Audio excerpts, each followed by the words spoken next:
Good afternoon, treasured colleagues. This is a very quick tutorial on exporting data for a spreadsheet out of V4 Gamma.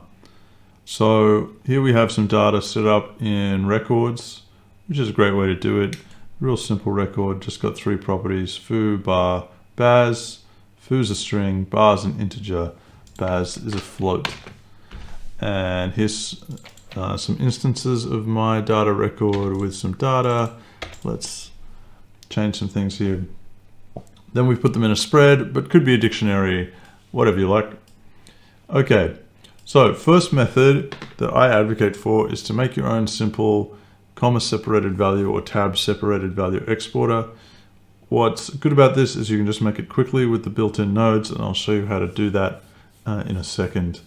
The con is it won't catch all the edge cases like escape characters unless you go and code that. For example, in a comma separated value file, you don't want to use commas in numbers if you're in a locality where that's normal, unless you then go implement the escape characters and so on. But anyway, if you know the exact data requirements of your project, you don't need commas or you don't need tabs, then this is pretty easy to do. Let's have a look in the data writer.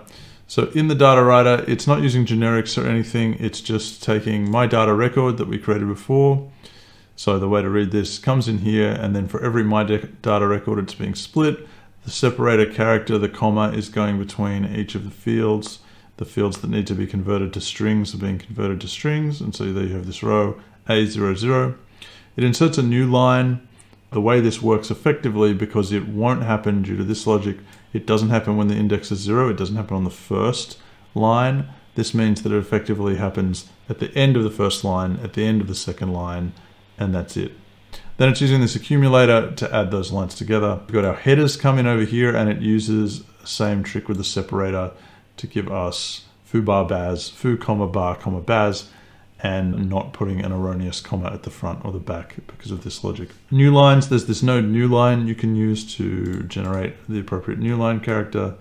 Add it all together, just a string. Use the file writer of the version that accepts string. Don't use string writer, use file writer string. You just need to give it a path and write. And if we go back to this context, hit that button. Let's have a look at our spreadsheets. I have Google Sheets. Let's drop, I think I need to set up file, import, there it is, upload. Ta-da, I'll take those defaults. There's some data. Let's also use LibreOffice Calc or OpenOffice Calc. I think, can I just drag this in here?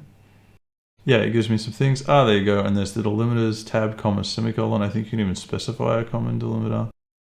And there's some data. So that's a very simple way to get stuff out to your spreadsheet. There are other ways. So you can find Nugets. There's lots of Nugets for writing CSV files or for even writing direct spreadsheet data, XLSX. I would say these are actually more complicated than what I just showed you implementing these Nugets, but they will handle, if it's a Nuget just designed for this task, it's going to handle all the edge cases really well. If you're exporting a lot of user data that could be any format, then this might be a better way to do it. In my experience though, particularly the spreadsheet ones are pretty complicated for what they are.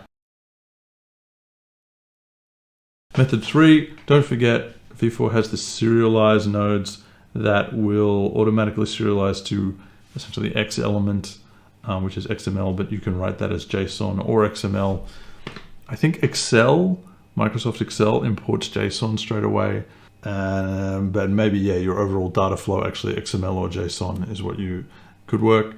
Just a couple of caveats with this. Doesn't include a header row, which we nicely created before, unless you include that in the data.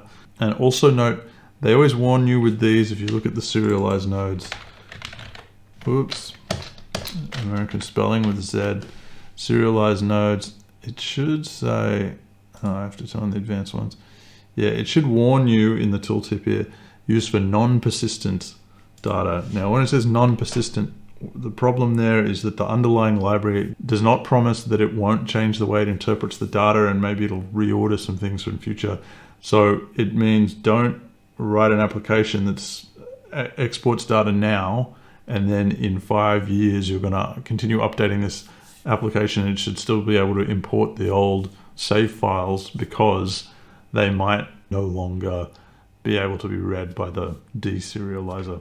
If you are trying to make permanent things, then maybe look into this manual process that we just did at the start, and that's going to guarantee it's always the same order, and it's very simple to do. Okay, that's it. Have fun with spreadsheets, which are the most fun application on the computer, of course. Cheerio.